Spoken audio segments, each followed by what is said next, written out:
She abandoned her last delivery to save a dying stranger in the pouring rain.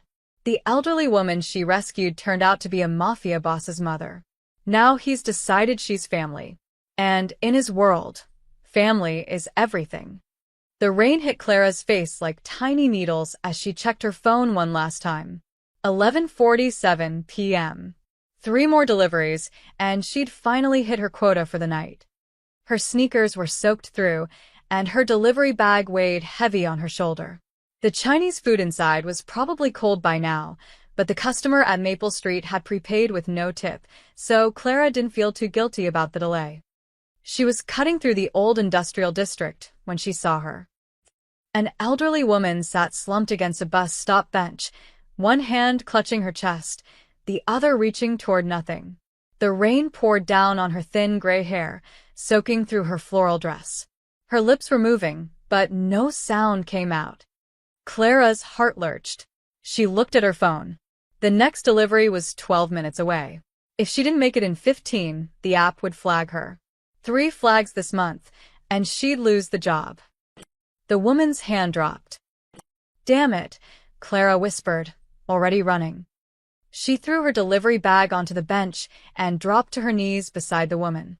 Up close, she could see the bluish tint to her lips, the shallow rise and fall of her chest. "Ma'am? Ma'am, can you hear me?" The woman's eyes fluttered open briefly, dark brown, clouded with pain. Her mouth formed a word. "Help." Clara's hands shook as she pulled out her phone and dialed 911. The operator's voice was calm, mechanical. "Address. Condition. Symptoms." "She's barely breathing," Clara said, her voice cracking. "Her pulse is weak. I think it's her heart." "Is she conscious?" "Barely. Ambulance is 12 minutes out." "Do you know CPR?" Clara had taken a class 3 years ago when she'd briefly worked at a nursing home. She remembered the dummy, the way the instructor had counted out loud. She remembered failing the test twice before passing. "Yes, Shalit." "If she stops breathing, you'll need to start compressions. Stay with her." The call ended. Clara looked down at the woman, who was now completely still, eyes closed. For a horrible moment, Clara thought she was already gone. Then she saw it, the faintest movement of her chest. "Stay with me," Clara whispered. She took off her jacket and draped it over the woman's shoulders, though both of them were already drenched. "You're going to be okay. Help is coming." The woman's eyes opened again, just a sliver. This time, she seemed to really see Clara. Her lips moved. "Thank you." Then her eyes rolled back, and she went completely limp. "No, no, no." Clara checked for pulse. Nothing. She tilted the woman's head back, pinched her nose, and gave 2 rescue breaths the way she'd learned. Then she positioned her hands over the woman's chest and started compressions. 1, 2, 3, 4. The rain was so loud, she could barely hear her own counting. Water streamed down her face, into her eyes. Her arms burned, but she didn't stop. 15, 16, 17. "Come on," she gasped. "Come on." 30 compressions. 2 breaths. 30 more compressions. Time became meaningless. Clara's world narrowed to the rhythm of compressions, the burning in her shoulders, the silent prayer running through her head. "Don't die. Please don't die." Somewhere in the distance, sirens wailed. Clara didn't stop until hands pulled her back and paramedics swarmed the woman. One of them pressed a bag valve mask over her face, while another prepared a defibrillator. Clara stumbled backward, her legs shaking, and collapsed onto the wet bench. "Are you family?" a paramedic asked. "No." I found her." "You probably saved her life. Good work." They loaded the woman onto a stretcher and into the ambulance. Clara watched, numb, as they prepared to close the doors. "Wait," she heard herself say. Can I come with her? She's alone." The paramedic hesitated, then nodded. "Come on." Clara climbed into the ambulance, completely forgetting about her delivery bag still sitting on the bench. As they sped toward the hospital, she watched the paramedics work for lines, oxygen, medications she didn't recognize. The woman's color was slowly improving, her breathing steadier. At the hospital, Clara paced the emergency room waiting area while nurses rushed back and forth. Her phone buzzed continuously. 7 missed deliveries. 4 angry messages from customers. 1 notification from the app. Your account has been temporarily suspended. She should care. She needed this job. She was already 2 months behind on rent. But every time she thought about leaving, she pictured the woman's eyes, the way she'd mouth thank you before losing consciousness. At 2:30 a.m., a nurse approached her. Are you the young woman who came in with Mrs. Russo? Yes. Is she stable? She's stable now. You did CPR? Clara nodded. You saved her life, the nurse said simply. Another few minutes and, well, she's asking for you. Clara followed her to a room at the end of the hall. The woman, Mrs. Russo, lay in bed, oxygen tubes in her nose, but her eyes were clear and alert. When she saw Clara, she smiled. You, she said, her voice raspy but warm. My angel. Clara felt tears prick her eyes. I'm just glad you're okay. What's your name, dear? Clara. Clara Mitchell. Clara, Mrs. Russo reached out a trembling hand, and Clara took it. I won't forget this. I won't forget you. Before Clara could respond, the nurse mentioned something about medication costs and insurance. Clara's stomach sank when she heard the amount, $340 for the emergency medication, not covered by Mrs. Russo's insurance until morning when the pharmacy could process prior authorization. Without thinking, Clara pulled out her credit card. It was supposed to be for emergencies only, already maxed out except for $400 in available credit. I'll cover it, she said quietly. Mrs. Russo tried to protest, but Clara was already at the billing desk. 20 minutes later, prescription in hand and delivered to the nurse, Clara slipped out of the hospital into the pre-dawn darkness. The rain had stopped. The streets were empty. She walked home, 3 miles in wet clothes, and collapsed on her bed just as the sun began to rise.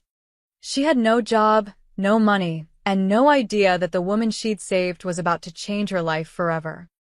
Clara woke to the sound of car doors slamming.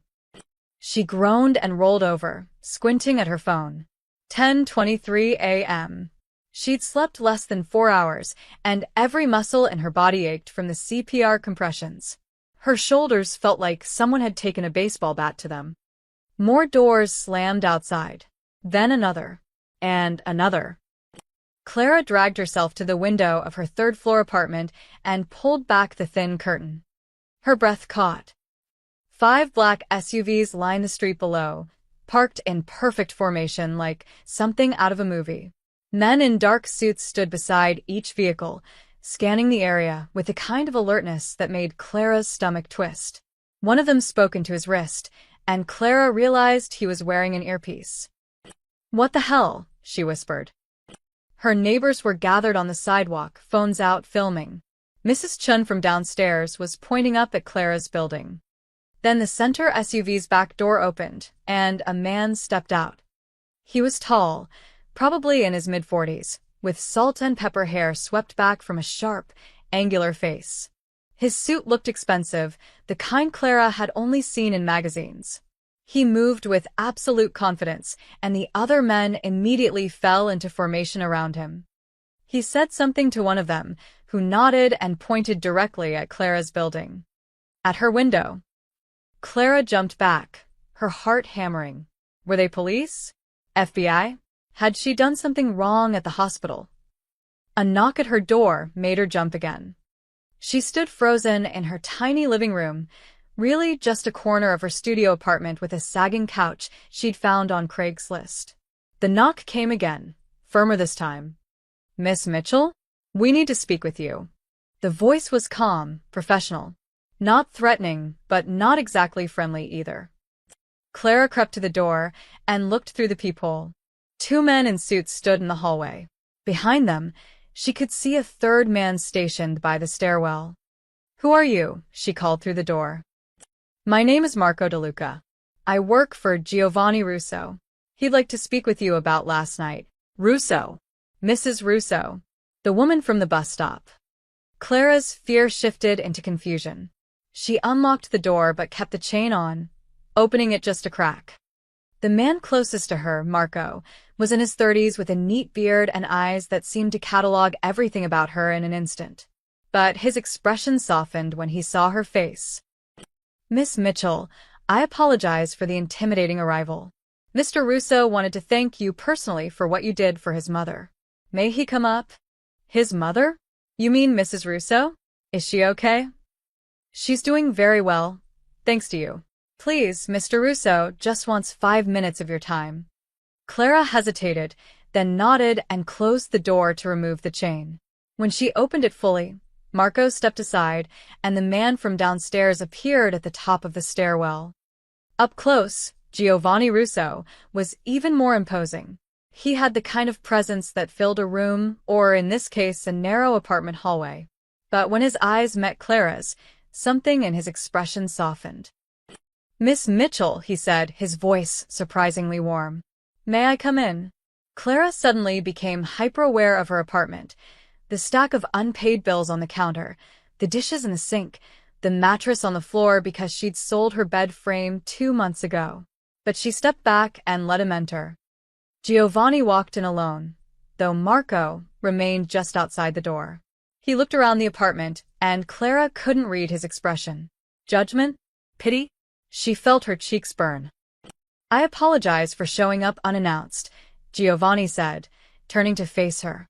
But I needed to meet the woman who saved my mother's life. Anyone would have done the same thing, Clara said quietly. No, Giovanni's voice was firm. They wouldn't have. My mother was alone at that bus stop for nearly 30 minutes before you arrived. 7 people walked past her. Our security footage shows it clearly. Clara blinked. Security footage? The warehouse across the street. We own it. Giovanni moved closer, his expression intense. You didn't just call 911 and wait, Miss Mitchell. You performed CPR for 9 minutes. You rode with her in the ambulance. You paid for her medication with money you clearly don't have. Clara's face grew hot. How did you? The hospital billing records. I hope you don't mind. I had it refunded to your card this morning, with an additional amount to cover your trouble. That's not necessary.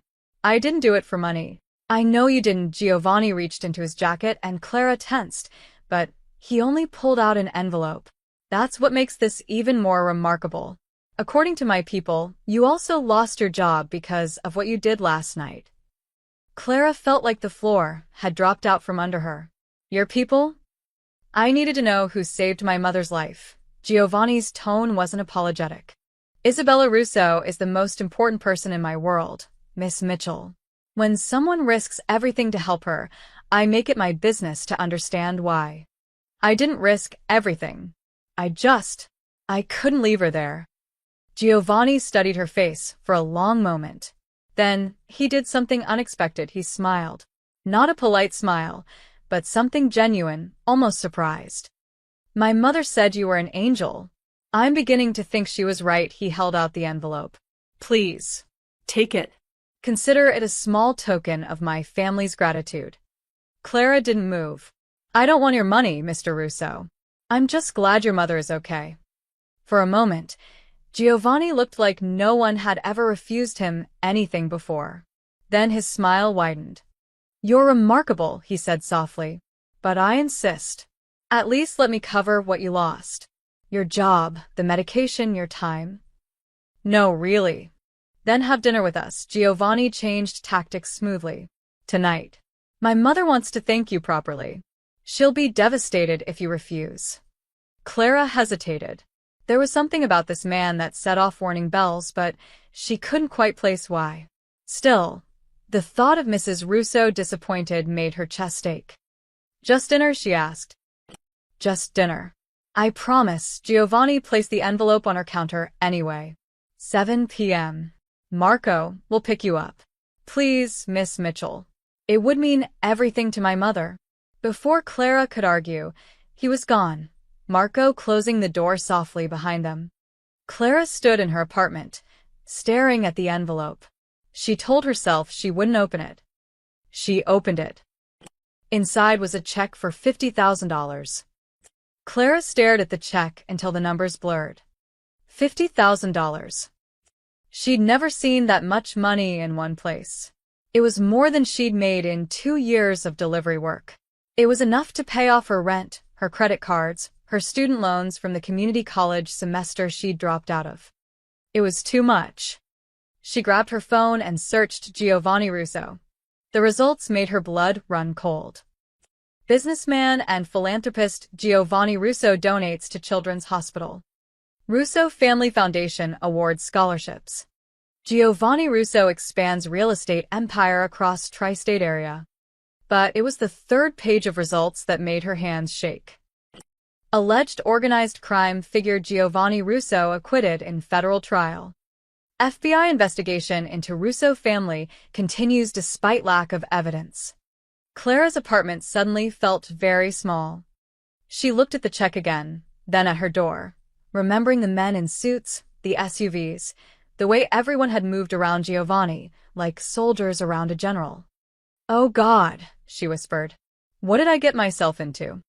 Across town, in a penthouse office overlooking the city, Giovanni sat behind a massive mahogany desk while Marco stood nearby with a tablet.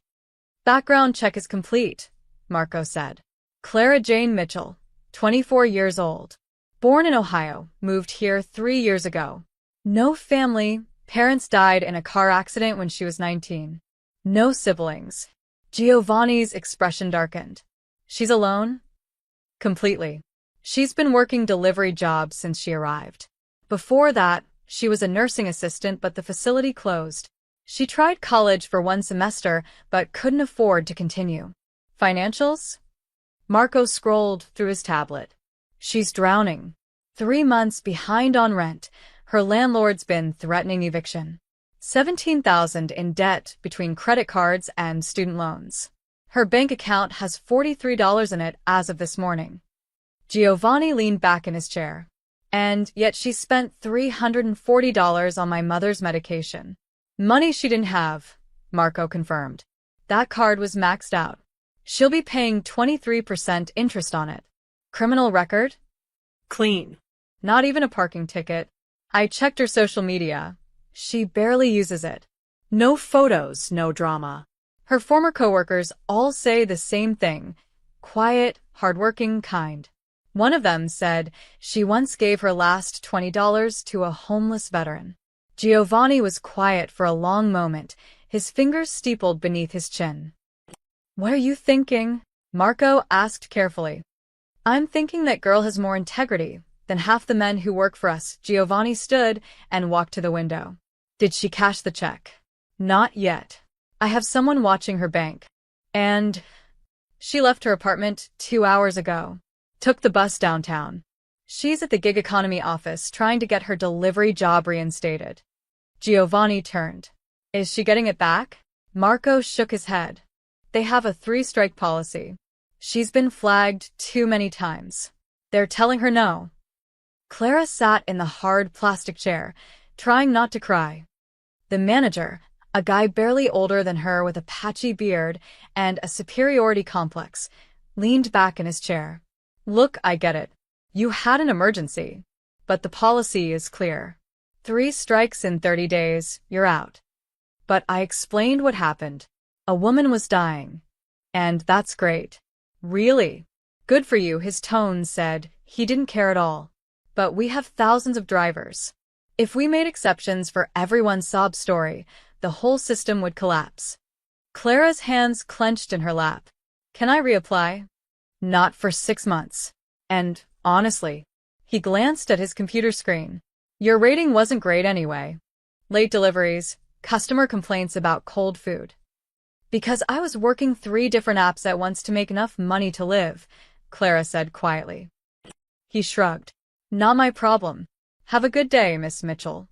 Clara walked out into the bright afternoon sun, feeling numb. She checked her phone, 2 emails, both rejections from jobs she'd applied to last week. She had one interview scheduled for tomorrow, a night shift at a gas station. She didn't notice the black sedan parked across the street or the man inside taking photos. That evening, Marco updated Giovanni while he got ready for dinner with his mother. She spent the afternoon applying to jobs online. Fast food, retail, cleaning services. She's applying to everything. Marco paused. Boss, she's also been researching you. She knows who you are.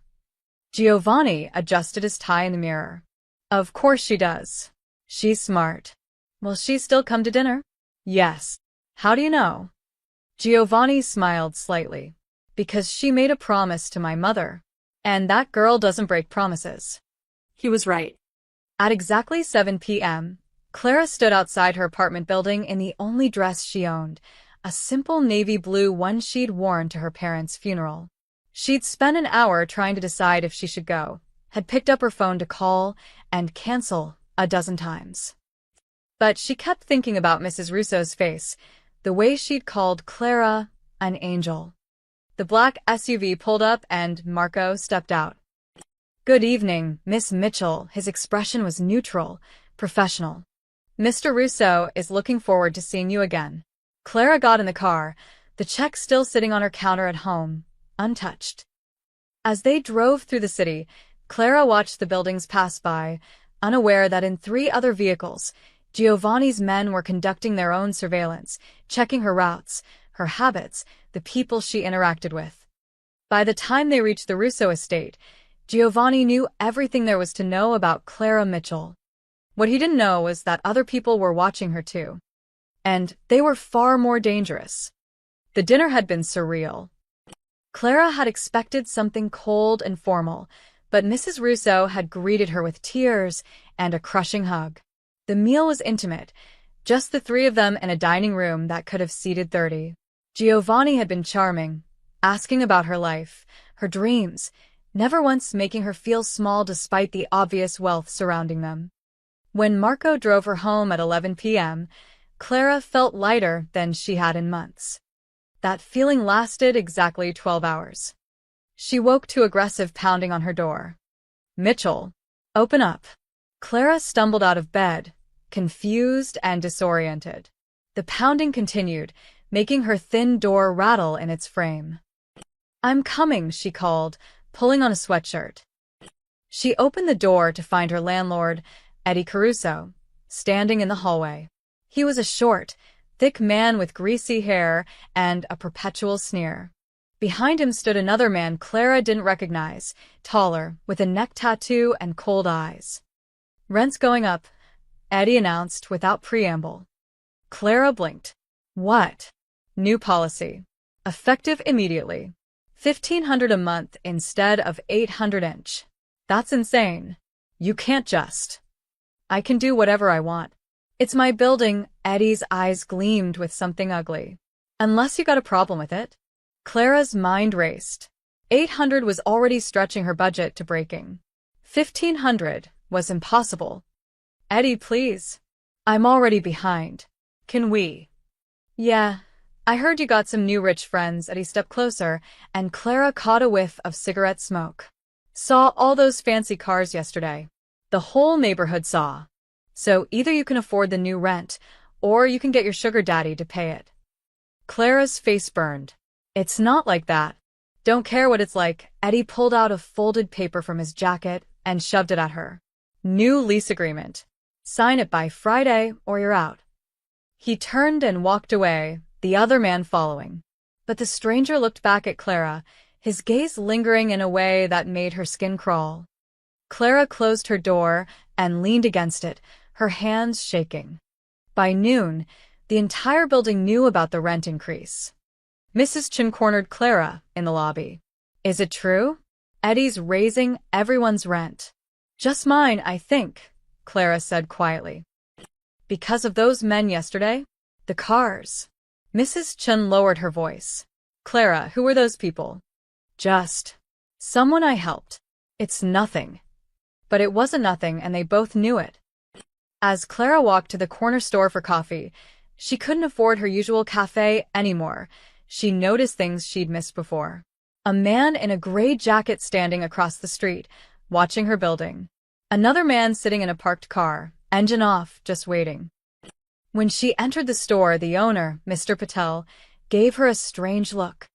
Clara, you okay? Fine. Why? He glanced toward the window. Some men came by this morning, asking about you, what hours you keep, where you work, if you have visitors. Clara's stomach dropped. What kind of men? Not police. Not. Nice men. Mr. Patel handed her the coffee, waving away her money. Be careful, okay? Whatever you're involved in. I'm not involved in anything. But Mr. Patel's expression said he didn't believe her. That afternoon, Clara's phone rang from an unknown number. Miss Mitchell? An unfamiliar voice, smooth and oily. My name is Tony Marconi. I'm a friend of your landlord. Clara's grip tightened on her phone. I don't know you, but I know you. I know you've become quite friendly with the Russo family. That's interesting. I don't know what you're talking about. Don't play dumb, sweetheart. Those 5 SUVs outside your apartment? That was Giovanni Russo himself. Very rare for him to make house calls a pause. I'd like to meet with you. Just to chat. Maybe at Luigi's on 5th Street? Tomorrow, say 2 p.m.? I'm not interested. I think you are. See, that rent increase Eddie hit you with? That was my suggestion. But I could make it go away.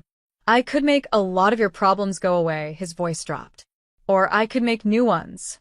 Your choice. The line went dead. Clara stood frozen in her apartment, her heart hammering. She didn't understand what was happening. She'd just helped an old woman. How had her life spiraled into this in less than 48 hours? Her phone buzzed. A text from an unknown number. We should talk. Luigi's. 2 p.m. tomorrow. Don't make me ask twice. Attached was a photo of Clara taken that morning, walking to the store. Someone was following her. Clara's hands shook as she scrolled through her contacts. She had no family, no close friends, no one she could call for help. Except. She pulled out the card Marco had given her at dinner. If you need anything, he'd said. Clara stared at it for a long moment. Calling that number would mean admitting she was in over her head. It would mean getting more involved with Giovanni Russo and whatever world he inhabited. But what choice did she have? Before she could dial, her door buzzer rang. Clara jumped, her nerves already frayed. She went to the intercom. Hello. Static, then. Delivery for Clara Mitchell. I didn't order anything. It's already paid for, miss. Just need you to sign. Clara went downstairs cautiously. A delivery driver stood outside with a small package. He seemed normal enough, young, bored, holding a tablet for her signature. She signed and took the package upstairs. Inside was a new phone, top of the line, with a note in elegant handwriting. Miss Mitchell, use this phone for anything you need. My personal number is programmed as contact number 1. My mother would be very upset if anything happened to you.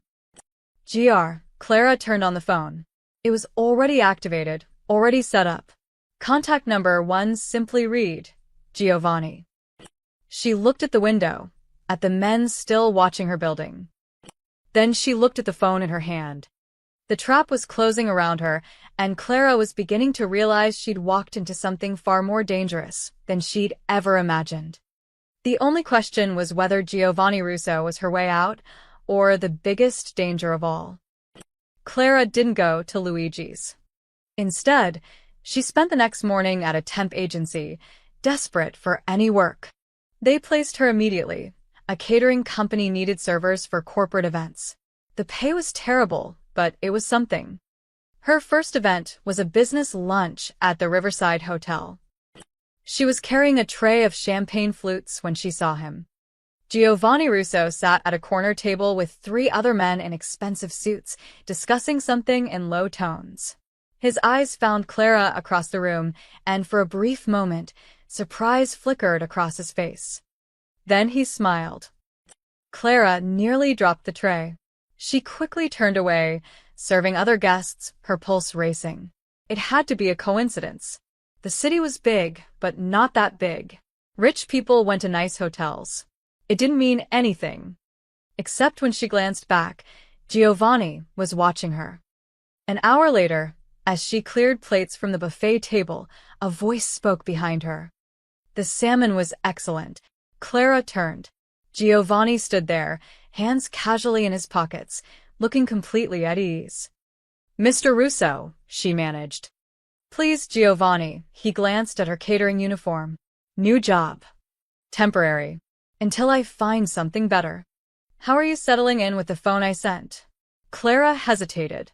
She'd carried it with her, but hadn't used it. It's generous. But I can't accept. You can, and you will. His tone was gentle but firm. Have you had any more problems? With your landlord or anyone else? Clara's throat tightened. How did he know about Eddie? I can handle it. Giovanni's expression darkened. Clara, if someone is bothering you. I said I can handle it. The words came out sharper than she intended.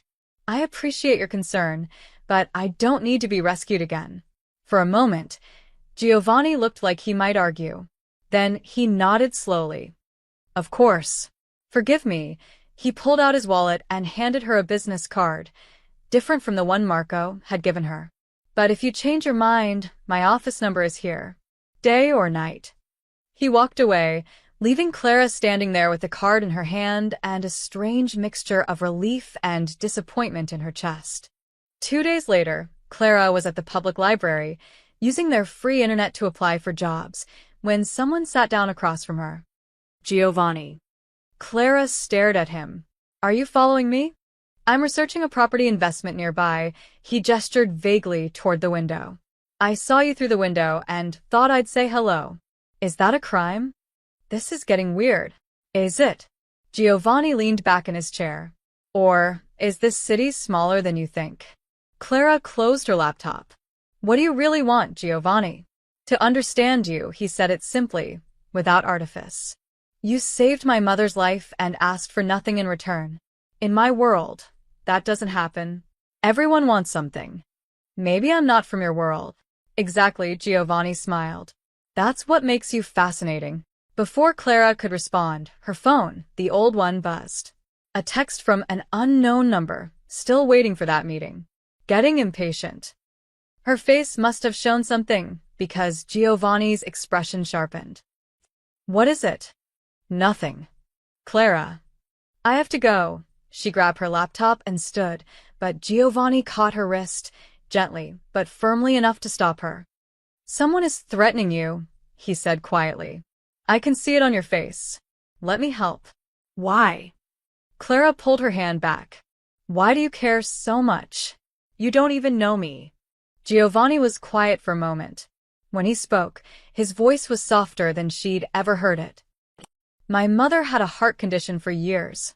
She refused to take it seriously, refused to slow down. The night you found her, she'd been at the bus stop because her driver was late and she was too stubborn to wait inside. His jaw tightened. If you hadn't been there, if you hadn't done exactly what you did, I would have lost her. So yes, Clara Mitchell, I care what happens to you. Because you gave me more time with the only person in this world who matters to me. Clara felt tears prick her eyes. She blinked them back. I don't want to owe anyone anything, she whispered. You don't owe me anything. But let me return the favor. Let me make sure you're safe. Across the city, in a private office above a nightclub, Tony Marconi threw his phone across the room. The girl's not cooperating, he snarled at Eddie Caruso, who stood nervously by the door. I told you this was a stupid idea. She's got no one else to turn to, Eddie protested. She'll come around. She's got Giovanni fucking Russo now, you idiot. Tony paced, his face red. You saw those cars. You think he's just being charitable? He's protecting her. So what do we do? Tony stopped pacing, his eyes cold. We remind her that Giovanni can't be everywhere at once. That evening, Giovanni sat in his office, while Marco delivered his daily report. She's working 3 part-time jobs now. Catering, grocery delivery, overnight data entry. She's sleeping maybe 4 hours a night. And the threats. Marconi's crew. They're trying to pressure her into informing on you, meeting locations, security details, family movements. Giovanni's hands clenched. She hasn't responded. She's ignored every message. Marco paused. Boss, your advisors are getting nervous. Connie thinks she could be a plant. Rizzo wants to know why you're wasting resources on a civilian. What do you think? Marco considered carefully. I think she's exactly what she appears to be. Which is why Marconi wants her. He thinks she's an easy mark. But she's also vulnerable, and we can't protect someone who won't accept protection. Giovanni stared out at the city lights. What did my mother say? She wants Clara to move into the guest house. She's already having it prepared. Of course she is. Giovanni smiled slightly, then grew serious. Increase surveillance on Clara. I want eyes on her 24 hours. And Marco? If Marconi's people make a move, any move, I want to know immediately. Understood. After Marco left, Giovanni picked up his phone and scrolled to Clara's number. His thumb hovered over the call button. She was stubborn, independent, determined to handle everything alone. It reminded him of someone else, himself, 20 years ago, before he'd learned that some battles couldn't be won alone. He just hoped Clara would learn that lesson before it was too late. Clara's overnight data entry shift ended at 6 a.m. She stepped out of the office building into the gray pre-dawn light, exhausted and running on her third cup of bad coffee. Two men were waiting by the entrance. She recognized one of them, the man with the neck tattoo who'd been with Eddie. The other was older, wearing a leather jacket despite the warm morning, with a scar running from his eyebrow to his cheek. Clara Mitchell, the older one said. It wasn't a question. Clara's stomach dropped, but she kept walking. I don't know you. They fell into step on either side of her. The street was empty. The nearest open business was 3 blocks away. We work for Tony Marconi, Neck Tattoo said. He's disappointed you missed your meeting. I'm not interested in meeting anyone. That's not friendly. The older man moved closer, forcing Clara toward the alley beside the building. We're trying to help you, sweetheart. Your landlord's being a real bastard, isn't he? $1,500 a month for that dump. Clara stopped walking. What do you want? Information. The older man smiled, showing yellowed teeth. Your new friend Giovanni Russo. Where does he like to eat? Where does he take meetings? Who comes and goes from his properties? I don't know anything about that. But you could find out. You've been to his house. You've got his personal number. Neck Tattoo pulled out his phone, showing Clara a photo of her entering the Russo estate. You're close now. His mother loves you. He trusts you. Clara's hands clenched. I'm not spying on anyone. It's not spying. It's survival. The older man's voice hardened. You're drowning, girl. Behind on rent, working 3 jobs, eating ramen for dinner. We can fix all that. Tony's generous with people who help him. And if I don't? The smile vanished. Then your life gets a lot harder. Eddie's rent increase was just the beginning. We can make sure you don't get any jobs. We can make sure your landlord finds reasons to call the cops every single day. We can make you wish you'd never heard the name Russo. Clara's heart hammered, but she met his eyes. No. What? I said no. I'm not helping you. Her voice shook, but she didn't back down. Giovanni and his mother have been nothing but kind to me. I won't betray them. Neck Tattoo grabbed her arm, squeezing hard enough to hurt. You think Russo actually cares about you? You're nothing to him. A project. A charity case. Let go of me. You're making a mistake. I said let Gio. Clara yanked her arm free and ran. She heard footsteps behind her, but didn't look back, just sprinted down the street toward the 24-hour convenience store on the corner. She burst through the door, startling the clerk. Call the police, she gasped. There are men. But when she looked back through the window, the street was empty. The clerk stared at her. You okay, lady? Clara's legs felt like water. She collapsed against the counter, her breath coming in short gasps. She wasn't okay. She was terrified. 15 minutes later, sitting on the curb outside the store with a bottle of water the clerk had given her, Clara pulled out the phone Giovanni had sent her. Her finger hovered over contact number 1. Pride told her to handle this herself. To go to the regular police, file a report, let the system work. But she wasn't stupid. She'd seen enough movies, heard enough stories. Men like Tony Marconi didn't fear police reports. She pressed the button. Giovanni answered on the first ring. Clara? They came after me. The words tumbled out. 2 men. They wanted me to spy on you, to give them information. They grabbed me and I ran, but… Where are you? Giovanni's voice was sharp, alert. Right now, where are you? Clara gave him the address. Don't move. Someone will be there in 3 minutes. Giovanni, I'm scared. I know. I'm sorry. This is my fault, he paused. But you did the right thing, Clara. Calling me was the right thing. 2 minutes and 40 seconds later, a black SUV pulled up. Marco got out, his expression grim. Miss Mitchell, are you hurt? Clara shook her head. Get in. We're taking you somewhere safe. An hour later, Clara sat in Giovanni's penthouse office, a blanket around her shoulders and hot tea in her hands. Giovanni sat across from her, his face carved from stone as she described the encounter in detail. When she finished, he was quiet for a long moment. Marconi, he finally said. Tony Marconi is a parasite who's been trying to muscle into my territory for 2 years. He thinks you're a weak point. I'm sorry, Clara whispered. I never meant to cause problems. Stop, Giovanni leaned forward. You didn't cause anything. This is what Marconi does. He finds innocent people and tries to use them as weapons. His eyes met hers. But you didn't break. You refused him, even when you were scared. Do you know how rare that is? Clara's throat tightened. What happens now? Now we make sure you're protected. Giovanni pulled out his phone and typed something. Marco is already increasing security.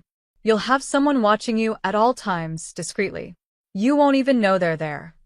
I can't live like this. You won't have to. Not for long. Giovanni's voice was cold. Marconi made a mistake putting his hands on you. He'll regret it. Something in his tone made Clara shiver. Giovanni, what are you going to do? He didn't answer directly. I'm going to make sure no one threatens you again. That afternoon, Tony Marconi received a package at his office. Inside was a photo of him eating lunch with his daughter at her school, taken that very day. Underneath, a note in elegant handwriting. Touch her again, and I'll forget I'm a civilized man. Gr. Tony stared at the photo, his hands shaking. He'd made an enemy of the most dangerous man in the city. And Clara Mitchell, whether she knew it or not, was now under the protection of the Russo family.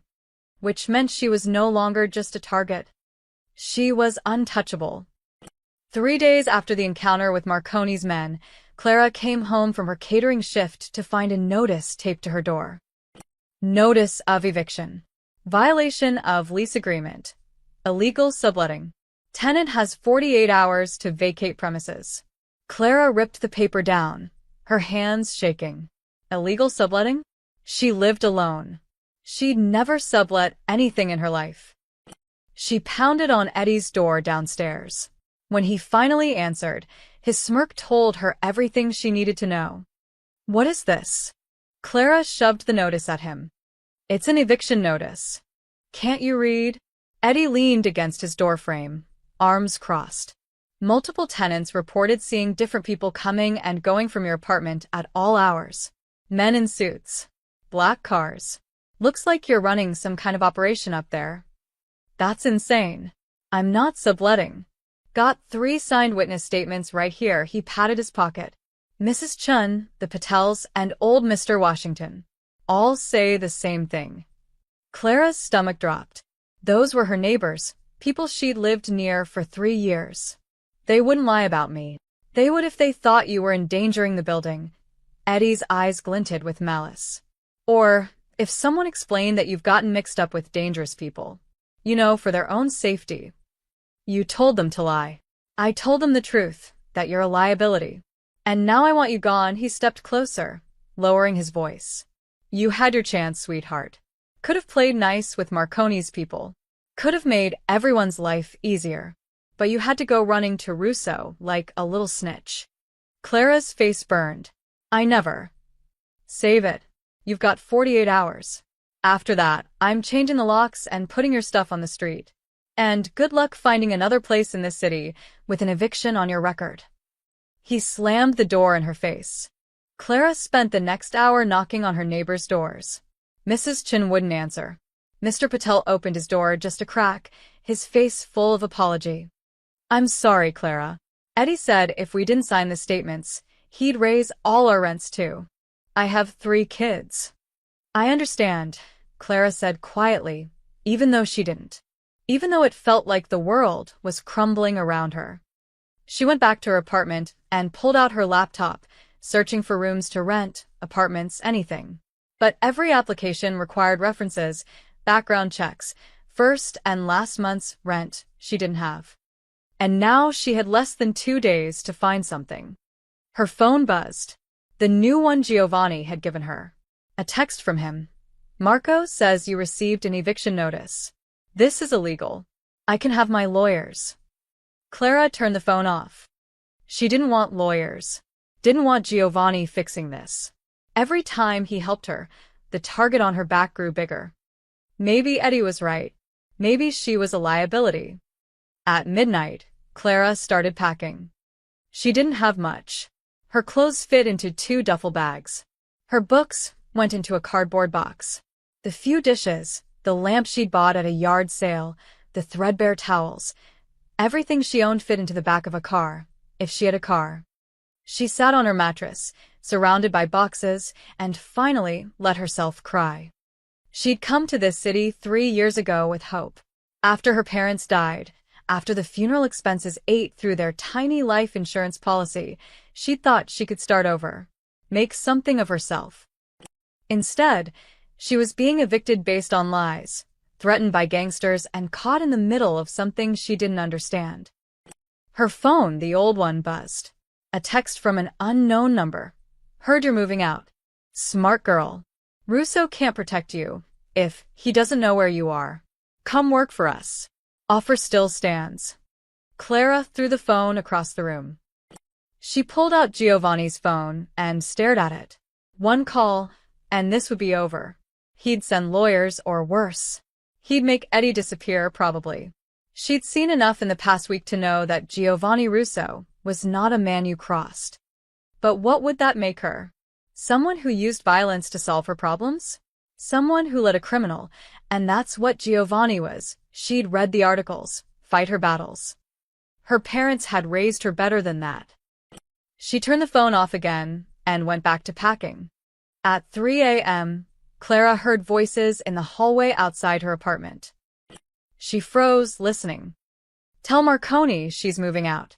Got nowhere to go, Eddie's voice, low and smug. She call Russo? Another man's voice. Unfamiliar. Nah. She's too proud. Girl thinks she can handle everything herself, Eddie laughed. She'll be homeless by tomorrow night. Then she'll be desperate. That's when Marconi can make his move. What about Russo's people? They watching her? Not tonight. I checked. They pulled back yesterday. Probably think the threat's over since Marconi went quiet. The voices faded as they walked away. Clara sat in the darkness, her heart pounding. She'd been so stupid, so stubborn. She'd thought refusing Giovanni's help was noble, thought she was being strong and independent. But Eddie was right, she was proud. And her pride was going to leave her homeless and vulnerable to men who wanted to use her against the one person who'd actually tried to help. Clara looked at the boxes stacked around her apartment, at the eviction notice crumpled on the floor, at her 2 phones sitting side by side on the counter. She'd tried to handle this alone. She'd failed. At 3:47 a.m., Clara picked up Giovanni's phone with shaking hands and typed a message. I need help. Please. She hit send before she could change her mind. The response came in less than 30 seconds. On my way.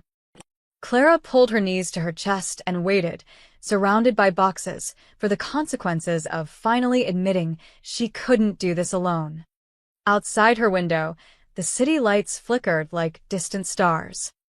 And somewhere in the darkness, Eddie Caruso made the biggest mistake of his life, assuming that Giovanni Russo would let Clara Mitchell slip through his fingers. 20 minutes after Clara sent the text, she heard footsteps in the hallway. Multiple sets. Then a firm knock at her door. "Clara, it's Marco. I'm with Mr. Russo's attorney." Clara opened the door to find Marco standing with an older woman in an impeccable gray suit, carrying a leather briefcase. Behind them, two other men in suits stood guard. "Miss Mitchell," the woman said crisply, extending her hand. "I'm Victoria Chun, counsel for the Russo family. May we come in?" Clara stepped aside, suddenly self-conscious about the boxes and chaos. Victoria's sharp eyes took in everything: the packed belongings, the crumpled eviction notice, Clara's red-rimmed eyes. "I understand you received an illegal eviction notice," Victoria said, pulling documents from her briefcase. "Fraudulent claims of subletting." "Yes, but nothing. It's textbook harassment." Victoria spread papers across Clara's small table. "Mr. Russo asked me to handle this personally. Now, I've spent the last 3 hours doing some research on your landlord, Edward Caruso." She pulled out a thick folder. "Eddie owns this building through a shell company called Riverside Properties, LLC. But the property is mortgaged to the hilt, $700,000 owed to 3 different lenders. He's 4 months behind on payments." Victoria's smile was razor-sharp. "As of 1 hour ago, Mr. Russo purchased all 3 of those debts." Clara's eyes widened. "What?" "Giovanni now owns Eddie's mortgage," Marco explained. "Every penny he owes." Victoria continued, pulling out more documents. "But it gets better. In researching Mr. Caruso's finances, we discovered several interesting things. He's been collecting rent in cash and not reporting it. He's claimed insurance on fake water damage 3 times. And most importantly," she tapped a document with one perfectly manicured finger, "he's been accepting payments from the Marconi organization to facilitate criminal activities on the premises." "Criminal activities?" Clara whispered. "Drug distribution through several apartments. Money laundering through fake leases. Eddie's been letting Marconi use this building as a front." Victoria's expression was cold. "Which makes every tenant here, including you, potential witnesses in a federal investigation." Clara sank into a chair. "Oh my God." "Don't worry. You're protected." Marco moved to the window, checking the street below. "But Eddie? He's done." Victoria gathered her documents. "By 9 a.m. tomorrow, the IRS will have an anonymous tip about his unreported income. By 10 a.m., his mortgage lenders, now Mr. Russo, will file foreclosure proceedings. By noon, the FBI will receive documentation of his connections to Marconi's organization." She snapped her briefcase shut. "By sunset tomorrow, Edward Caruso will be in federal custody." Clara's head spun. This is all legal." "Perfectly legal," Victoria confirmed. "Everything I'm filing is truthful and documented. Eddie built his own trap. We're just springing it." "What about the other tenants? Mrs. Chun, the Patels?" "They'll be protected," Marco assured her. "When the building changes hands, Giovanni will ensure fair leases for everyone. No rent increases. No retaliation. Changes hands." Clara looked between them. Victoria smiled. "Once the foreclosure completes, Mr. Russo will own the building. He plans to renovate it, bring it up to code, and manage it properly. Your neighbors will actually benefit from this." Clara's mind raced. It was brilliant. Ruthless, but brilliant. Giovanni wasn't just protecting her. He was dismantling Eddie's entire operation, legally, in a way that would help everyone Eddie had been exploiting. "There's more," Marco said quietly. He pulled out his phone and showed Clara a photo.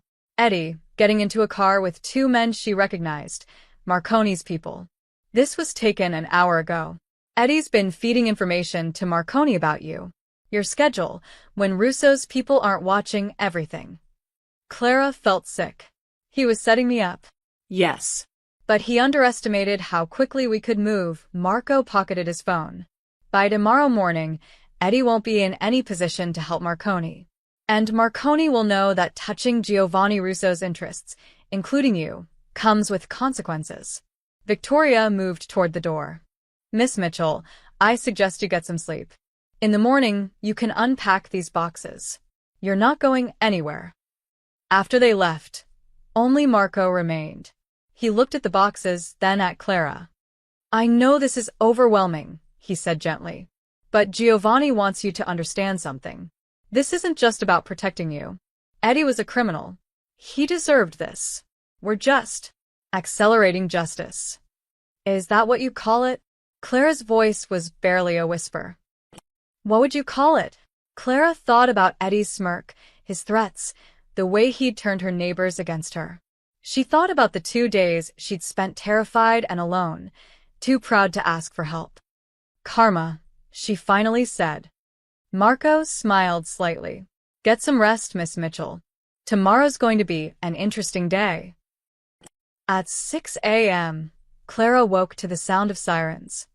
She rushed to the window and saw 4 FBI vehicles parked outside. Agents in windbreakers were leading Eddie out of the building in handcuffs. He was shouting something, but she couldn't make out the words. Mrs. Chin stood on the sidewalk with other tenants, watching. When she looked up and saw Clara in the window, she raised her hand in a tentative wave. Clara waved back. Her phone buzzed. A text from Giovanni. Problem solved. Take the day off. Come to dinner tonight, my mother insists. Clara looked at the boxes stacked around her apartment, then at the eviction notice on the table. She picked it up and tore it into small pieces. By 9 a.m., as Victoria had promised, the foreclosure papers were filed. By noon, the IRS had frozen Eddie's accounts. By sunset, Edward Caruso had been charged with tax evasion, fraud, and conspiracy to facilitate organized crime. His entire criminal network collapsed in less than 12 hours. And Clara Mitchell learned a valuable lesson. Giovanni Russo didn't just protect people. He destroyed anyone who threatened them. The question was, did that make her safer, or had she just traded one dangerous situation for another? Dinner at the Russo estate was different this time. Isabella wasn't there. It was just Clara and Giovanni in a smaller, more intimate dining room. Candles flickered on the table, and through the windows, the city spread out below like a carpet of stars. My mother wanted to be here, Giovanni said, pouring wine into Clara's glass. But I asked her to give us time to talk. Alone. Clara's stomach tightened. About what? About what happens next. They ate in silence for a few minutes. The food was exquisite, but Clara barely tasted it. Finally, Giovanni set down his fork and looked at her directly. I need to be honest with you, Clara. Completely honest. Okay. You've read about me. You know what people say. Giovanni's voice was steady, matter of fact. Some of it is true. I'm not a saint. I run businesses that exist in gray areas. I have power in this city that doesn't come from elections or appointments. And yes, I've done things that would horrify you if you knew the details. Clara's hands trembled slightly. Why are you telling me this? Because you deserve to know who you're dealing with, Giovanni leaned forward. But I also need you to understand something else. My mother is the moral center of my life. She's the reason I donate to hospitals, fund scholarships, and try to be more than what my father was. Everything good in me comes from her. Giovanni, you saved her life, Clara. Not just that night at the bus stop, but in how you did it. You could have walked away. You could have called 911 and left. Instead, you stayed. You fought for her. You paid for her medication with money you needed for rent, his voice roughened with emotion. Do you know what that means to me? Clara felt tears prick her eyes. I just did what anyone should do. But they don't. That's the point. Giovanni reached across the table, his hand hovering near hers. You're a good person in a world that punishes goodness. And now you're caught in the middle of something dangerous because I wasn't careful enough to protect you. You've done nothing but protect me. I destroyed Eddie Caruso's life in 12 hours, Giovanni said quietly. Does that frighten you? Clara thought about it. It should. But no. He was a bad man doing bad things. You just exposed it. And if I told you I've done worse to people who threaten my family, She met his eyes. I'd believe you. And I'd understand why. Something shifted in Giovanni's expression. Surprise, maybe, or relief. I have a proposition for you, he said. A job offer. Clara blinked. A job. My mother needs a personal assistant. Someone to help manage her schedule, accompany her to appointments, handle correspondence. Someone she trusts. Giovanni paused. She wants it to be you. Me? But I'm not qualified. You're exactly qualified. You have a medical background from your nursing assistant days. You're organized, responsible, and most importantly, my mother adores you. Giovanni named a salary that made Clara's breath catch. You'd live on the estate in the guest house, fully furnished, all utilities included. Health insurance, dental, a car. And most importantly, you'd be safe. Protected. Clara stared at him. This is too much. It's what the position pays. And Clara, this isn't charity. My mother genuinely needs help, and she wants someone who sees her as a person, not as the Russo matriarch. His voice softened. She talks about you constantly. How kind you were, how you held her hand in the ambulance. You made her feel safe when she was terrified. I don't know anything about your world. The people, the expectations. You'll learn. Marco will help you navigate everything. Giovanni leaned back. I won't lie to you. This life comes with complications. You'll meet people who are dangerous. You'll see things that might make you uncomfortable. But you'll also be part of something, a family that takes care of its own. Clara's mind spun. A real salary. A safe place to live. No more juggling 3 jobs, no more ramen dinners, no more fear. But also, Giovanni's world. The violence lurking beneath the surface. The knowledge that she'd be tied to a man who operated outside the law. What if I say no? She asked quietly. Giovanni's expression didn't change. Then Marco drives you home, and we remain friends. My mother will be disappointed, but she'll understand. And you'll still be protected. I won't let Marconi or anyone else hurt you. But you'll go back to struggling. Working yourself to exhaustion. Looking over your shoulder, Giovanni's eyes held hers. And I'll worry about you every single day. Clara felt the weight of the decision pressing down on her. Every practical part of her brain screamed to accept. Every cautious instinct warned her to run. Can I think about it? She whispered. Of course. Take all the time you need. But they both knew the answer. Clara thought about her empty apartment, her dwindling bank account, her complete lack of family or safety net. She thought about Isabella's warm smile, the way she'd called Clara an angel. She thought about Giovanni, who destroyed her enemies and was now offering her a lifeline, asking for nothing in return except that she care for his mother. I don't need time, Clara heard herself say. I'll do it. Giovanni's face transformed with a genuine smile. You will?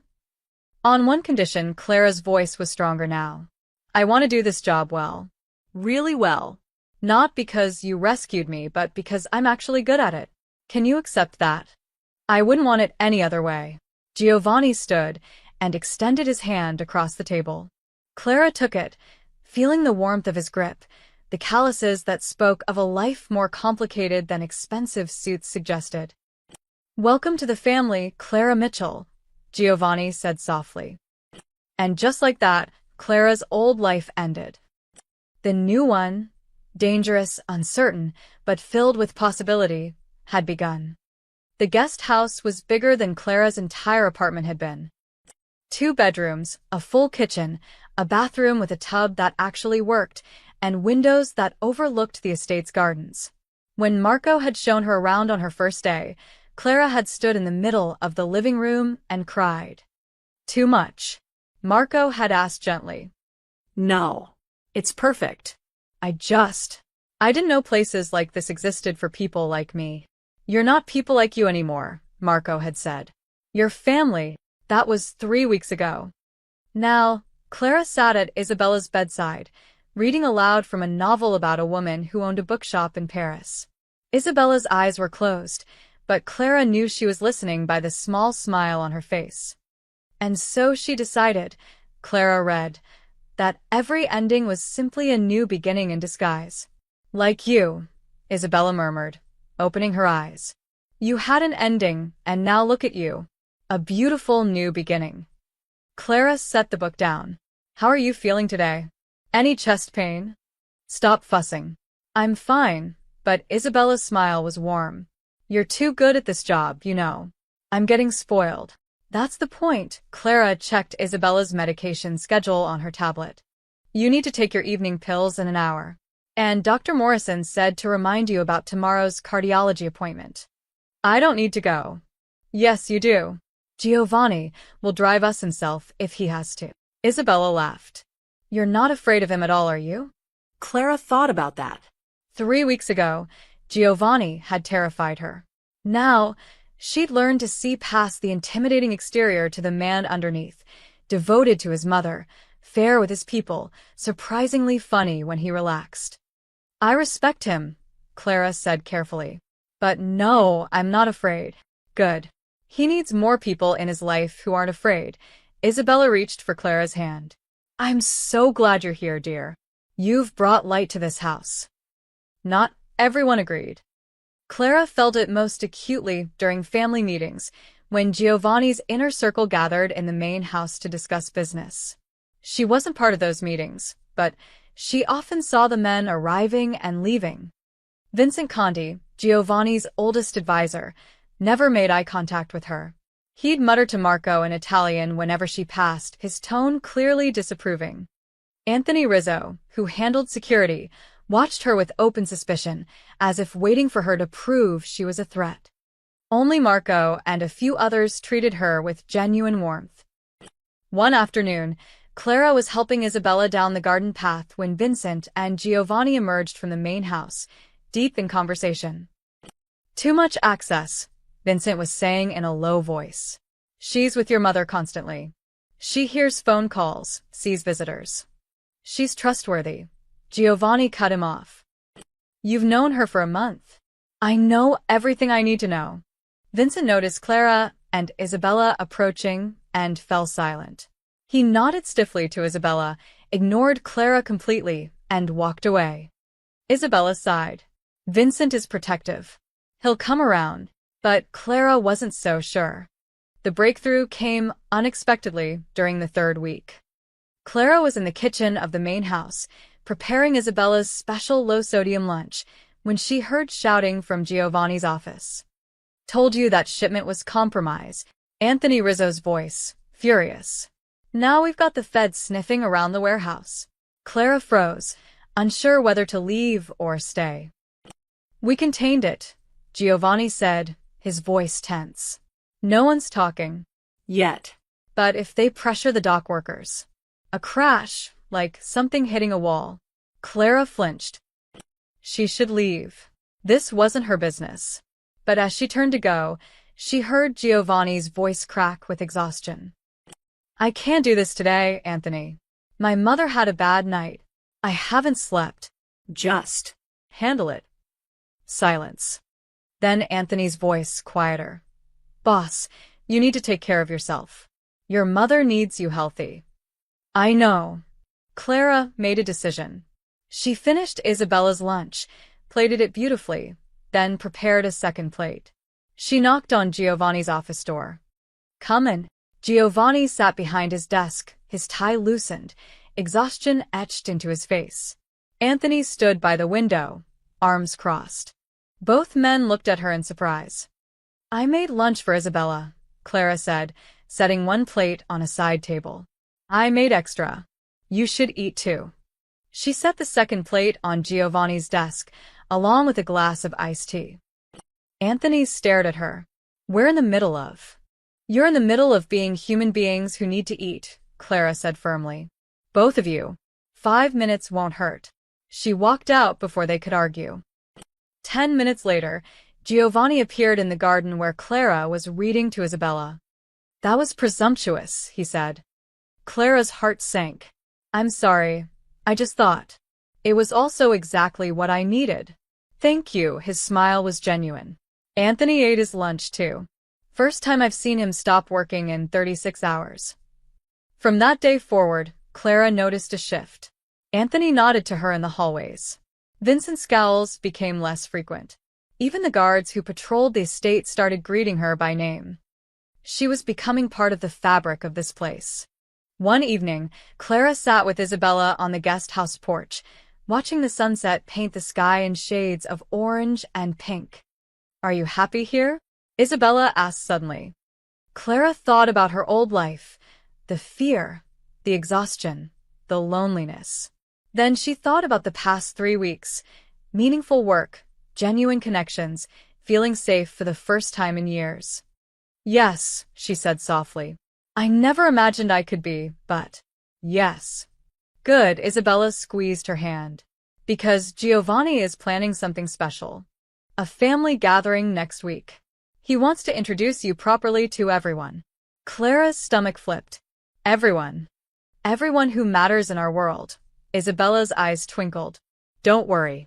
They'll love you." How could they not? Clara wasn't so sure. But as she watched the sun sink below the horizon, she realized something important. For the first time since her parents died, she wasn't alone. She had a home, a purpose, a family strange and complicated as it was. And she was ready to fight to keep it. Clara had never seen so many expensive suits in one place. The Russo Estate's grand ballroom, which Clara hadn't even known existed until yesterday, glittered with chandeliers and was filled with at least 200 people. Men in tailored tuxedos, women in designer gowns, servers moving through the crowd with champagne on silver trays. "I can't do this," Clara whispered to Marco, who stood beside her in the entrance hall. "Yes, you can." Marco adjusted his own suit jacket. "You've faced down Marconi's thugs and won over Vincent Conti. This is just a party. A party where everyone is going to judge me. They're going to see exactly what Giovanni wants them to see, that you're under his protection, that you matter to this family." Marco's expression was serious. "This isn't just a social event, Clara. This is Giovanni making a statement." Before Clara could ask what he meant, Isabella appeared, stunning in a deep blue gown. "There you are." She took Clara's hands, her eyes shining. "You look beautiful, dear." Clara glanced down at her dress, a simple but elegant emerald green gown that Isabella had insisted on buying for her. It was the most expensive thing Clara had ever worn. "I feel like an imposter," Clara admitted. "Nonsense. You belong here." Isabella linked her arm through Clara's. Come. "Giovanni is waiting." They entered the ballroom together, and Clara felt dozens of eyes turn toward them. Conversations paused. She heard whispers ripple through the crowd. "That's her? Just some girl off the street. Saved Isabella's life, apparently." Giovanni stood near the center of the room, surrounded by several older men in expensive suits. When he saw Isabella and Clara, he immediately excused himself and walked toward them. He looked different tonight, commanding, powerful, every inch the man the newspapers wrote about. But when his eyes met Clara's, they softened. "You came," he said quietly. "Did I have a choice?" Clara tried to joke, but her voice shook. Always Giovanni offered her his arm. "Ready? For what?" Instead of answering, Giovanni led her and Isabella to a raised platform at the end of the ballroom. He picked up a champagne flute and tapped it with a fork. The crystalline sound cut through the conversations, and the room fell silent. 200 faces turned toward them. Clara's heart hammered so hard she was sure everyone could hear it. "Thank you all for coming tonight," Giovanni began, his voice carrying effortlessly across the ballroom. "As many of you know, 6 weeks ago, my mother suffered a cardiac episode." Isabella squeezed Clara's hand. She was alone, in the rain, at a bus stop in a part of the city where people have learned to look the other way. Giovanni's voice was steady but emotional. 7 people walked past her that night. 7 people saw her struggling to breathe and decided it wasn't their problem. The room was absolutely silent. But one person stopped. One person abandoned her own responsibilities, her own livelihood, to save a stranger's life. Giovanni turned to Clara, and suddenly every eye in the room was on her. Clara Mitchell performed CPR for 9 minutes in the pouring rain. She rode with my mother to the hospital. She paid for medication with money she couldn't afford to lose. Clara felt tears prick her eyes. She did all of this without knowing who my mother was, without expecting anything in return. She did it because it was right. Giovanni's voice grew stronger. And when dangerous people tried to use her kindness against this family, she refused to betray us. Even when threatened. Even when she had every reason to walk away. Whispers erupted around the room. Clara saw people exchanging glances, some surprised, others calculating. Clara Mitchell is now my mother's personal assistant, Giovanni continued. But more than that, she is under this family's protection. She is part of this household. And I want everyone in this room, everyone in this city, to understand what that means. He looked directly at several men scattered throughout the crowd, his gaze hard as steel. Anyone who threatens her threatens the Russo family. Anyone who harms her answers to me personally. The temperature in the room seemed to drop. Is that understood? A murmur of agreement rippled through the crowd. Giovanni raised his glass. To Clara Mitchell, the woman who reminded me that goodness still exists in this world. To Clara, the room echoed, glasses rising.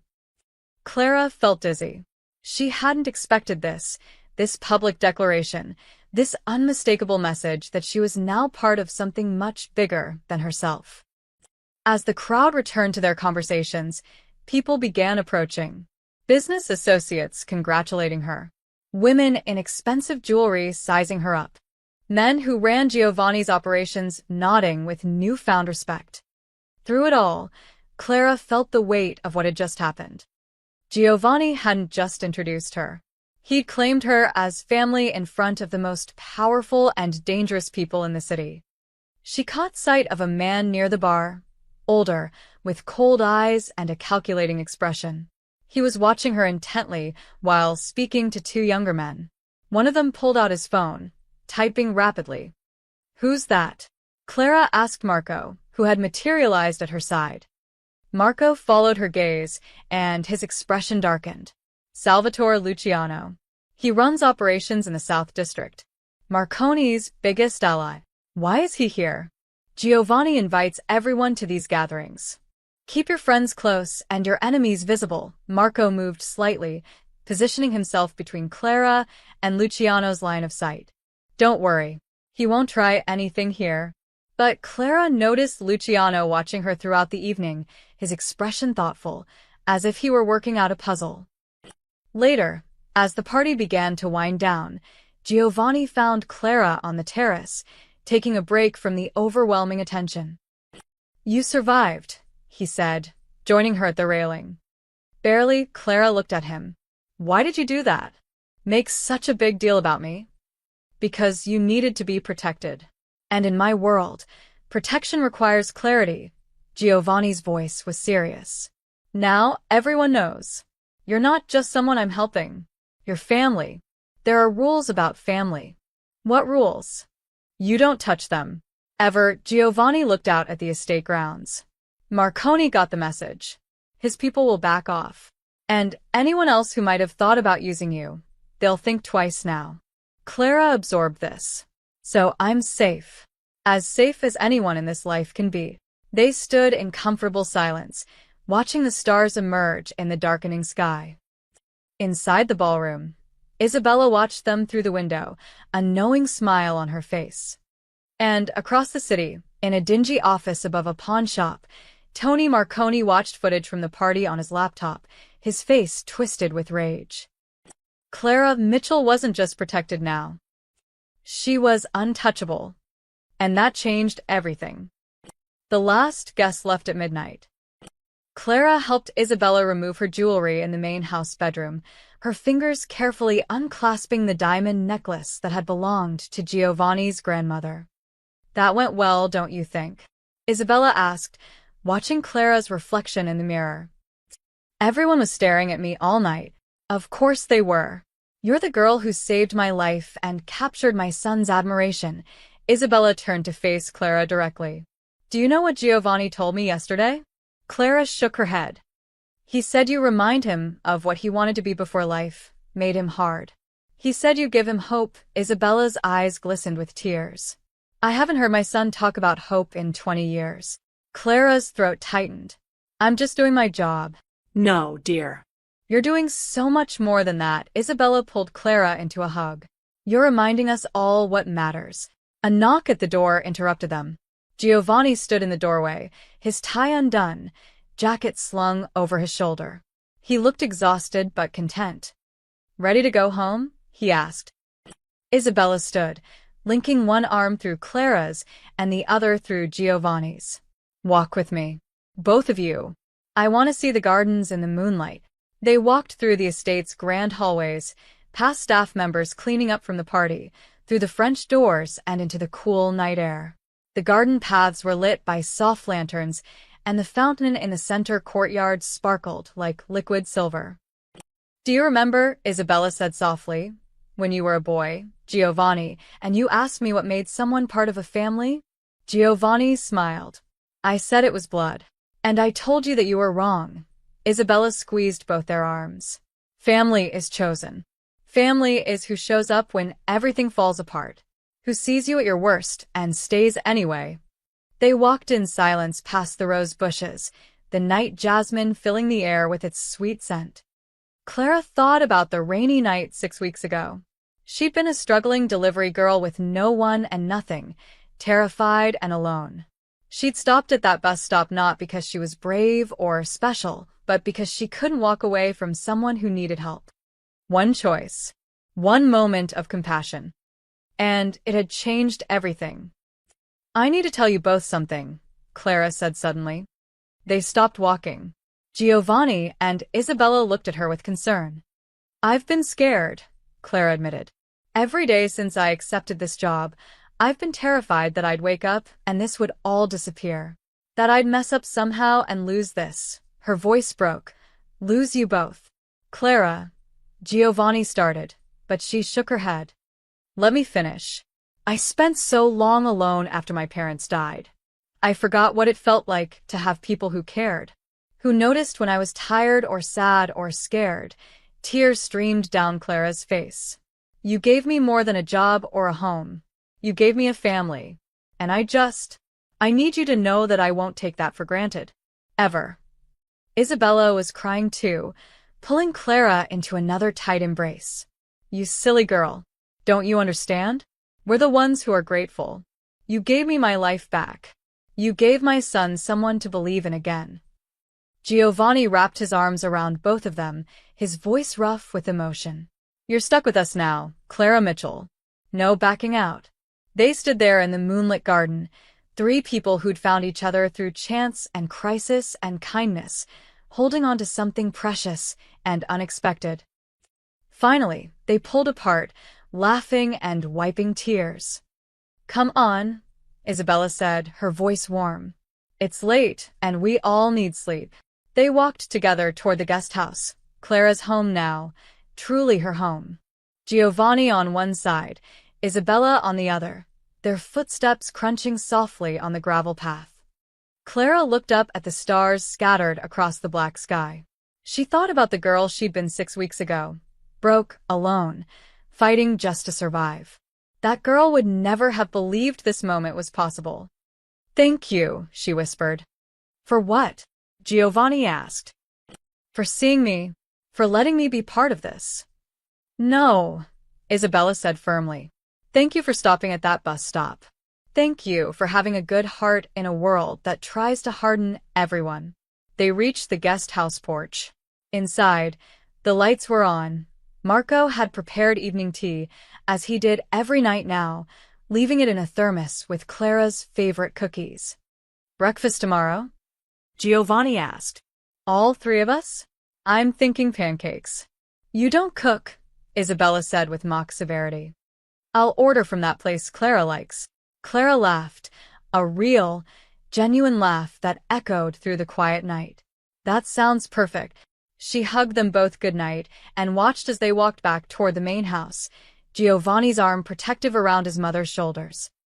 Clara stood on her porch, looking at the beautiful estate that was now her home.